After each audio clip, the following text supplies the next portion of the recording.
Bonjour tout le monde, j'espère que vous allez super bien. Bienvenue dans cette nouvelle vidéo consacrée à la modélisation de notre petit personnage à l'aide d'une image de référence. Image de référence qui sera uniquement pour la vue de face. C'est pas une vidéo pour débutants, mais c'est pas non plus pour personnes super professionnelles sur Blender. Là, c'est franchement pour une personne intermédiaire. Dans cette vidéo, nous allons apprendre à modéliser les sourcils de notre personnage ici, ses oreilles et ses cheveux ici en haut. Vous êtes prêts? Allez, commençons. Déjà, je vais activer la visibilité de mes raccourcis clavier, comme ça sera top pour me suivre facilement. Et on va commencer par importer notre premier primitif de base. On va faire ici un Shift A, et dans les mèches, on va implanter ici un cube. On va aller dans les modifieurs afin de l'arrondir. Du coup, on va cliquer sur Subdivision Surface. On va mettre un Level Viewport à 2 pour avoir un nombre de vertices relativement bas. Et ici, on va cliquer sur Apply pour avoir ces vertices dans l'Edit Mode. Pas dupliquer, mais Apply, comme ça. Maintenant, on pourra aller en Edit Mode avec un Tab. Et là, on va déplacer notre cube. On fait un S.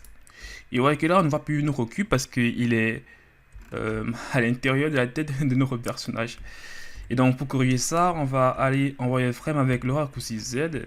Et on va déplacer comme ça vers le haut. On va scaler. Et ici, l'objectif sera de mettre un chapeau au niveau de la pointe de ses cheveux ici et extruder afin de détourer comme ça. Donc ici, on va déjà faire un S pour faire un scale comme ça. On place ici au-dessus.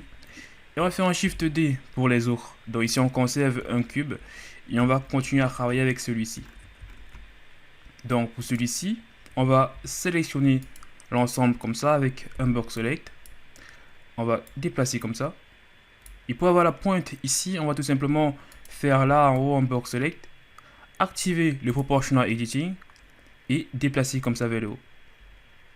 Si vous n'avez pas le même niveau de proportional editing, c'est-à-dire le même cercle ici, vous faites un coup de mollet de la souris pour jouer avec la valeur du facteur du proportional editing.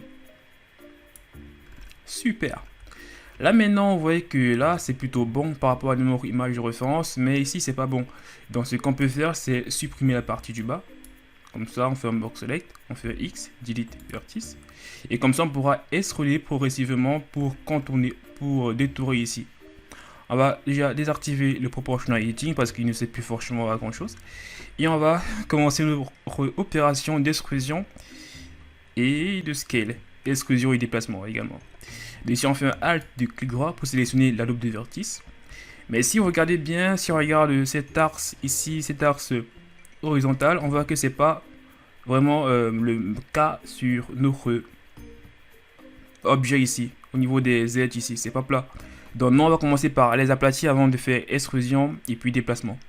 Donc ici, on va faire un SZ, ensuite de 0 pour aplatir. On valide avec un clic sur la souris.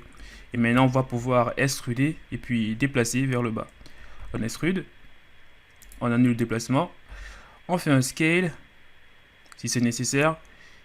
Et là, on pourra faire ici un CTRL E et un Edge Slide pour faire glisser ça un tout petit peu vers le bas. Comme ça sera beaucoup plus arrondi. On commence la même opération ici. On extrude, comme ça, vers le bas. On fait un scale. Super. On continue cette opération, on extrude comme ça. On fait un scale. On fait une rotation cette fois-ci pour que ça corresponde de plus ou moins. Et ensuite, on fait un G. Ok. Même principe, extrusion, petit scale. Parce que au fur et à mesure qu'on descend, ça va réussir un tout petit peu. Donc, petit scale est comme ça. Et puis, extrusion encore. Petit scale. Déplacement avec un G. Et un scale encore. Super. Donc, cette partie ici, on se rend compte que c'est un tout petit peu trop droit. Donc, ici, on va faire un CTRL R. Et ensuite, on va faire un G, comme ça. Tout petit G avec un Shift maintenu, c'est également super cool. Ok. Donc là, déjà, on voit qu'il y a un tout petit peu un souci de forme. Ici, on va également faire un Alt de clic droit et un Scale. Ok. Ici, on peut faire un CTRL B, pourquoi pas. Ici, on va juste mettre avec 2. Celui-ci, on pourra le supprimer avec un X Dissolve Edge, parce que ça Ça n'améliorait pas franchement la forme ici. Mais vous voyez que là maintenant, lorsque ça descend, la forme est beaucoup plus nice par rapport à tout à l'heure. Ici, est-ce que vous pensez que c'est nécessaire de faire également ici un CTRL B? Voyons voir. Ici, je fais un CTRL B. Je mets une edge ici au milieu. C'est plutôt nice. Du coup, si je fais ça, je devrais supprimer celui-ci avec un X Dissolve Edge et ramener un autre ici avec un CTRL R. Et pourquoi pas ici faire un G pour déplacer un tout petit peu sur les X comme ça. Okay. Ah, je crois que c'est nice ça. C'est plutôt nice, je crois. Ici, on va juste faire un edge slide comme ça. Ceci, c'est franchement beaucoup plus pour la précision de notre modèle. Mais là, je trouve qu'il est déjà plutôt pas mal. Donc ici, on va continuer à travailler ainsi.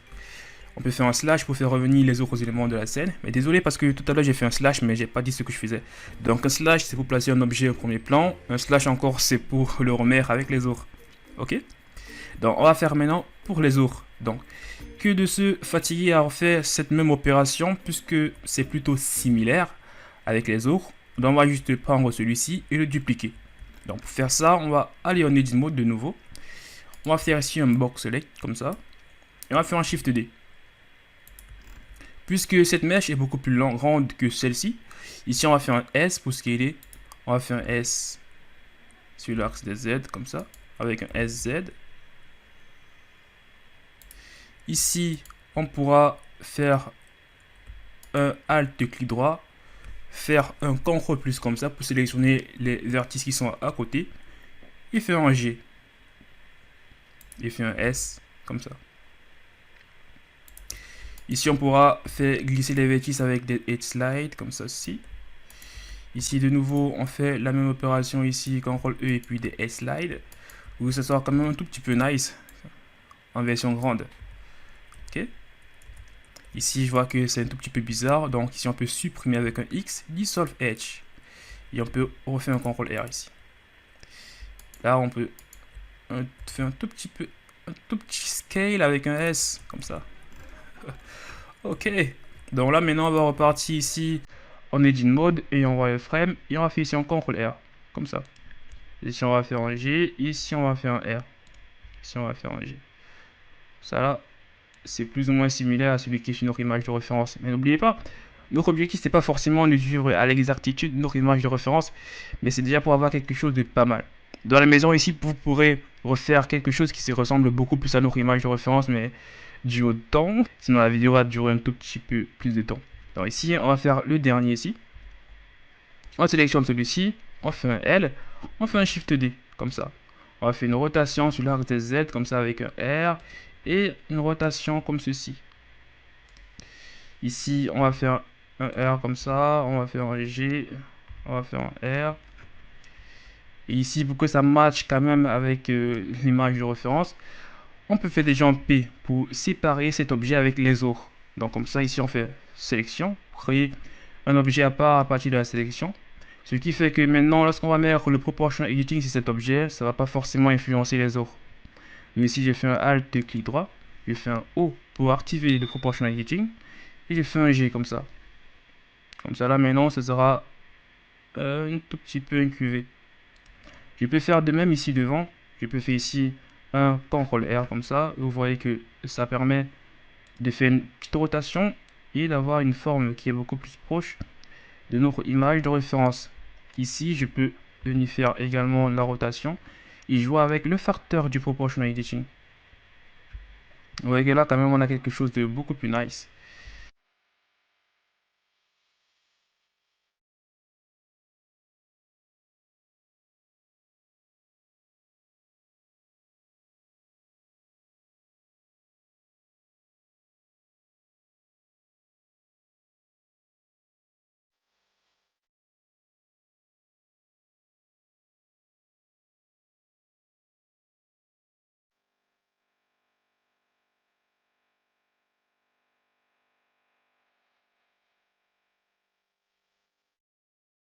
Ok, bon, on va continuer. Alors là maintenant on va passer avec les sourcils de notre personnage. Ici vous voyez déjà de base qu'il y a le modifier subdivision de surface mis dessus parce que il était lié avec cet objet ici. Donc déjà on va aller en edit mode. On va les séparer. Du coup, ici, on fait un L. On va faire un P. Sélection. Pour créer un objet séparé à partir de la sélection. De nouveau en Edit Mode, on pourra extruder successivement pour détourer les sourcils de notre personnage. Donc, on va déjà désactiver la visibilité du modifier subdivision de surface dans la croix de viewport. Et on va extruder et puis déplacer. On va faire ici un box select. On fait un G. On place ici. On fait un petit R pour la rotation. Et on fait un scale. On fait un G. Allons-y. Donc ici, on va commencer déjà par faire ici un C pour la sélection. On supprime les faces qui se retrouvent ici devant avec un X, delete face. On va faire ici un Alt et clic droit pour sélectionner la loupe de vertice. Et on extrude. On extrude comme ceci. On scale. On extrude encore.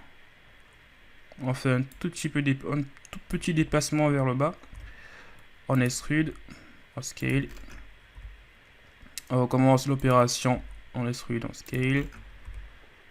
On extrude, on scale. En suivant notre image de référence. Ici, on extrude maintenant comme ceci. On scale. Okay, on regarde un tout petit peu à quoi ça ressemble.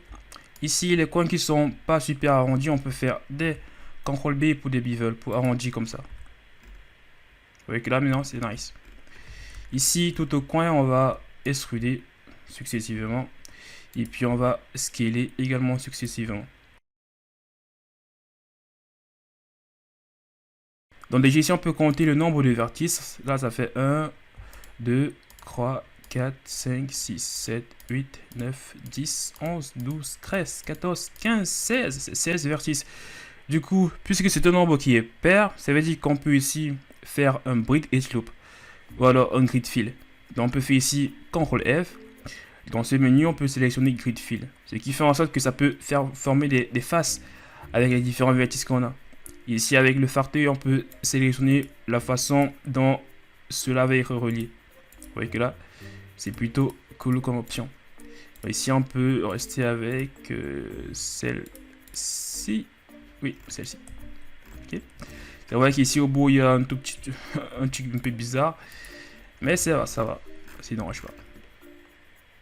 Juste ici, qu'on va faire un Alt et clic droit et un CTRL B. Pour arrondir comme ça.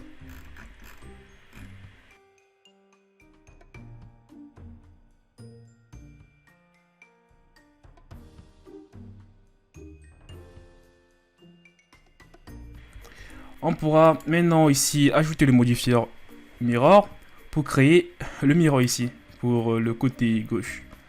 Donc ici on part dans les modifiers, ici, add modifier, modifier mirror.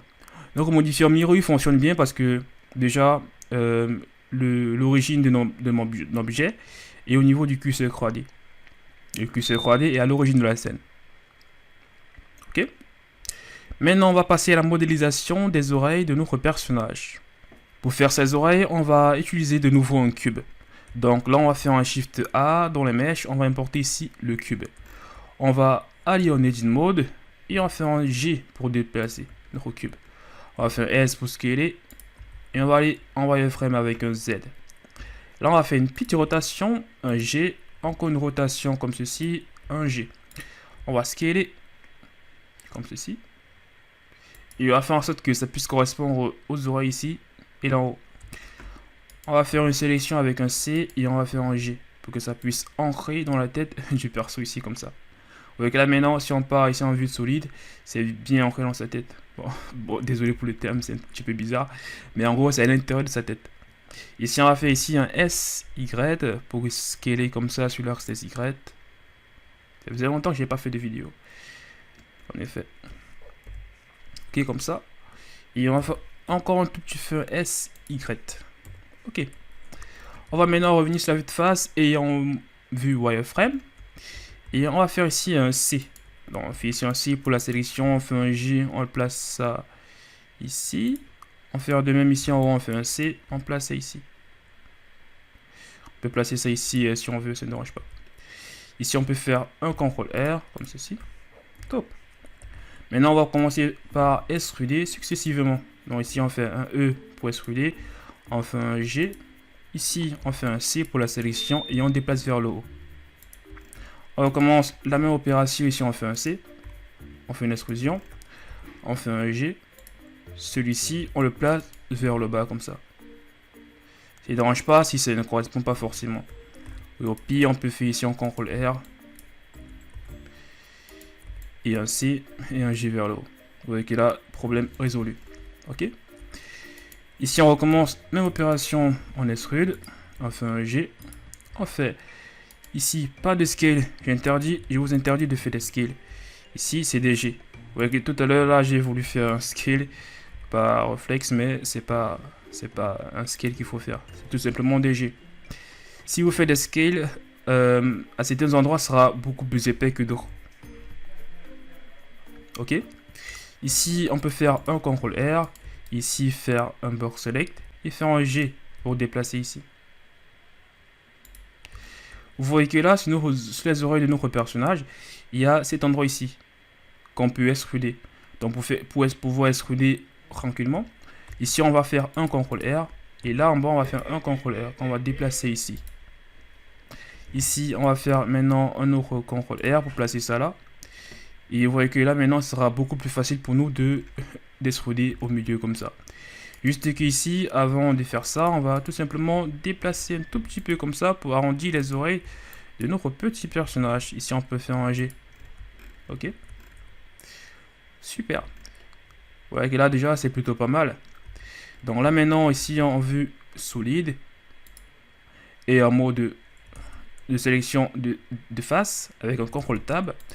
Ici, on pourra maintenant sélectionner les différentes faces qui se retrouvent au niveau des oreilles de notre perso. Ok. Donc, ce qu'on peut faire éventuellement, c'est ici faire un CTRL R.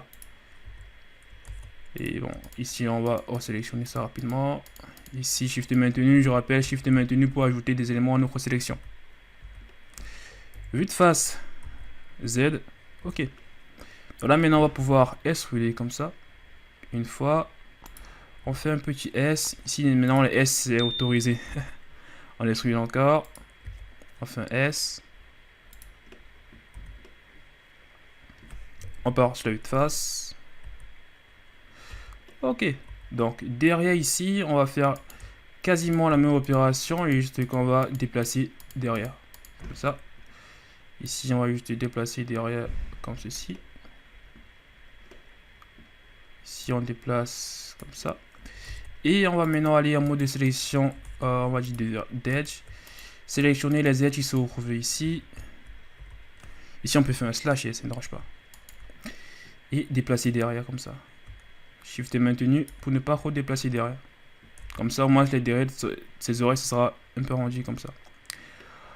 On peut également faire ici en Edge Mode un Alt clic droit, il fait un S. C'est pour ça qu'on avait tout à l'heure ajouté ici une Edge Loop. C'était pour pouvoir arrondir plus tard les oreilles du perso comme ça. On peut faire de nouveau un slash. Et je pense que c'est plutôt bon. On peut ajouter le modifier subdivision de surface pour pouvoir voir un tout petit peu à quoi ça ressemble. Vous voyez qu'ici, puisque j'ai pas mis partout, ça ne s'affiche pas bien. Donc on va corriger ça. Juste que là, en mode de sélection de face, on va pouvoir sélectionner les faces ici et les envoyer un tout petit peu derrière avec ceux-ci. Alors il y en a qui se cachent avec ceux-ci et ceux devant ici. Ceux qui sont là, ça ne dérange pas trop puisqu'ils ne seront pas visibles. Mais c'est mieux de les ramener un tout petit peu derrière. Ok. On fait un slash comme ça. On regarde notre image de référence. On regarde notre personnage. Ok, c'est plutôt pas mal. On va se mousser déjà pour voir un tout petit peu à quoi ça ressemble avec le mousse. Et on va améliorer les détails ici. Donc pour améliorer les détails, ce qui est souvent assez rapide à faire, c'est de faire un sheet, un smooth vertex. Et pour faire ça, ici il faut déjà faire un Alt clic droit pour sélectionner la loupe de vertex comme ceci. Faire un CTRL plus comme ceci. Ou alors même sélectionner l'ensemble, faire un W puis smooth vertex. Ok. Ici, on va pouvoir déplacer ce vertex un tout petit peu plus en haut pour pouvoir améliorer les détails. De même ici. Il y en a qu'on va déplacer un peu plus en bas.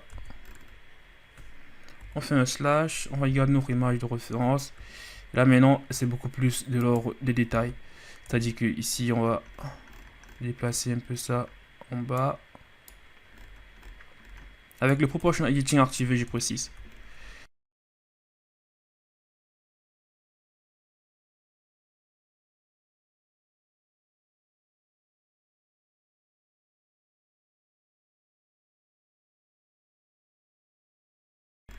Avant de terminer cette vidéo, je voulais également bien placer ici.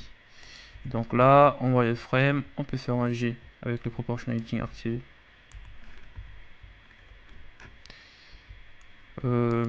Pour les oreilles ici, je pense que là c'est plutôt pas mal. L'image de référence, on va pouvoir la cacher déjà parce que elle nous dérange un petit peu. Et là on va juste sélectionner les bordures ici et les ramener un tout petit peu devant. Donc là, les archives proportional editing. Ici je fais Alt et clic droit, de même ici, Alt et clic droit. Je déplace un tout petit peu devant. Je fais ça juste pour ressortir un tout petit peu les coins. Alors que de ramener devant, ce qu'on peut également faire, c'est déjà cliquer ici pour que les vertices se collent sur les faces. Aller en mode de sélection de face, sélectionner les faces ici, comme ça. Afin de les ramener un tout petit peu en arrière.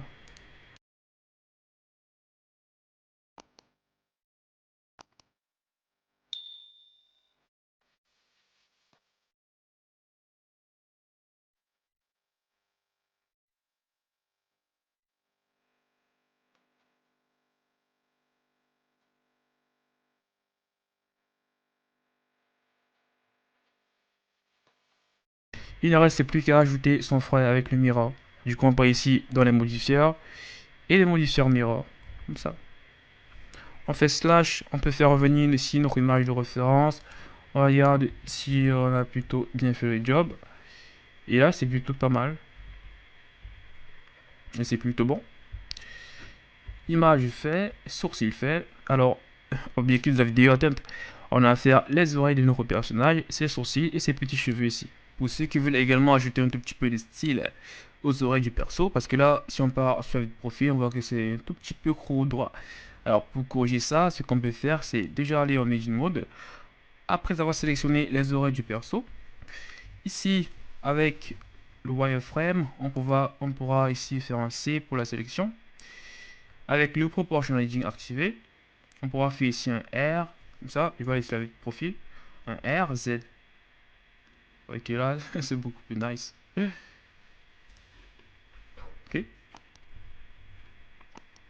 Comme ça, là, maintenant, si on part sur le profil, vous voyez qu'il a des oreilles beaucoup plus nice par rapport à tout à l'heure. Ok. Alors ici, je peux faire un CTRL Z. Et je peux refaire ici un CTRL R si je veux mettre la forme que je veux. Si on peut également faire une rotation comme ça vers l'intérieur, ça ne dérange pas. Comme on peut faire une rotation vers l'extérieur. Ok. Ciao.